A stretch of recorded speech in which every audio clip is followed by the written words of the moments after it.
On June the 23rd, which was a Saturday, I was at home in Black Forest. I got a call at home, and it was my boss, the emergency manager, Patty Baxter, who sounded very tense on the phone and simply said, "I need you to come in right away. We've got a big fire in Waldo Canyon." I live east of town. I remember looking out my door after the pager went off, and I could see a smoke plume already.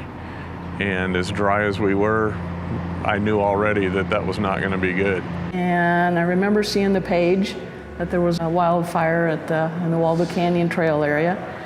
I immediately headed into the EOC. And as I'm going down Interstate 25, I look to my right and I can just see this huge plume over the Waldo area. And I immediately knew that it was going to be very ugly.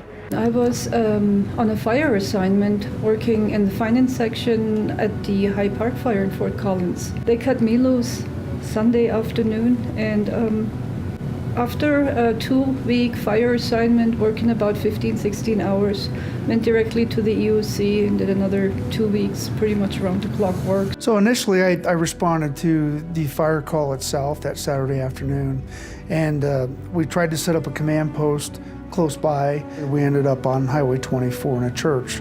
And the crews were doing their things, the wildland firefighters were getting their things set up. As the fire progressed, we decided it was time to bring in a bigger team. It was dry, it was moving fast. But I know that from the first command post that we established on 24, off of Highway 24 in Cascade, we were in constant contact with the team, Office of Emergency Management team down at the Emergency Operations Center, saying, hey, I need radios, I need food, I need coffee. Ellen was down there to receive those requests to get those things moving. Activating an emergency operations center as part of an incident that's just started is always a form of controlled chaos. We had a great team, and one of the things that I had done the previous several years is we did quarterly EOC training. I brought all the county employees in that would staff my EOC, all the nonprofits, and we did all kinds of scenarios, everything from a wildfire to a tornado. So when the Waldo fire actually happened, it wasn't as chaotic as I thought it was going to be. Everyone in the EOC had been as prepared as possible. We had drilled, we had planned in advance, we had worked up all sorts of lists and checklists of things that we knew we needed to accomplish in the first few critical hours of an incident. When people came in, they already knew their jobs and their responsibilities, and the training just kicked in. So if you can imagine, whether it was 2 o'clock in the morning, 4 in the morning, 2 in the afternoon, these folks that were part of that OEM were there the entire time. I cannot say enough about the volunteers in the Emergency Operations Center and in every aspect of this incident.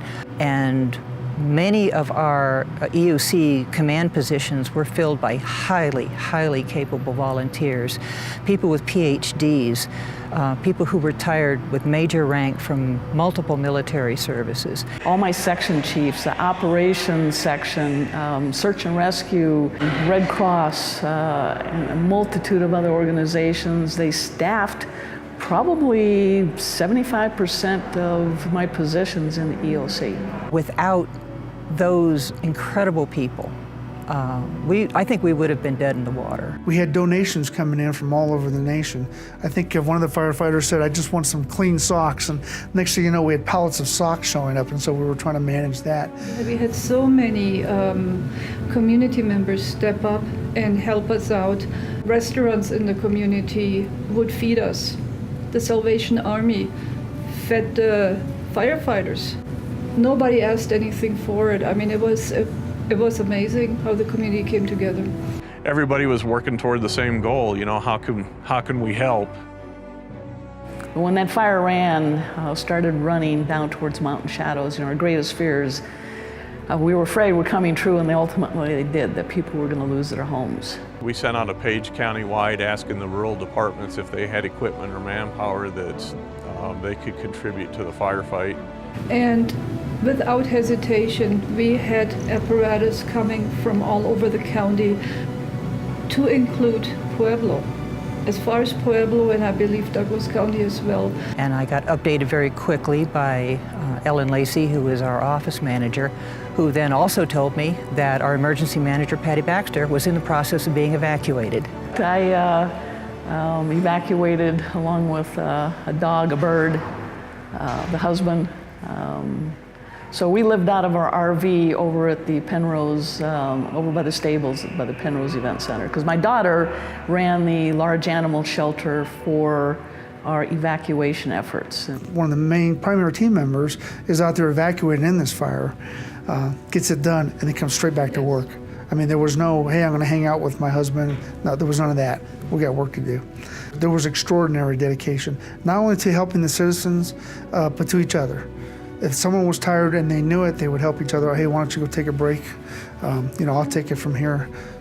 I think that's part of the job, is to keep each other propped up and kind of recognize when somebody has reached the end of their rope and they need to get some downtime, and just take over and make it happen from there. It doesn't work any other way. We did well because I had an awesome team to work with. It's all about relationships. If you don't have relationships well defined, understood, and the people that support you, respect their what you're going to do, if you don't have that in place before a disaster, then your job is incredibly difficult. What made my work so incredibly satisfying was the privilege of watching this community come together in a way that we had not seen. Every single person that I met or worked with was absolutely on his A game. Everybody brought a spirit of cooperation and creativity and good humor. And that's the strength of America, that's the strength of our citizens, and that's the strength of your home team emergency services. Without the least mental reservation or equivocation, there wasn't a single person in this county that would not or did not stand up to help with this fire.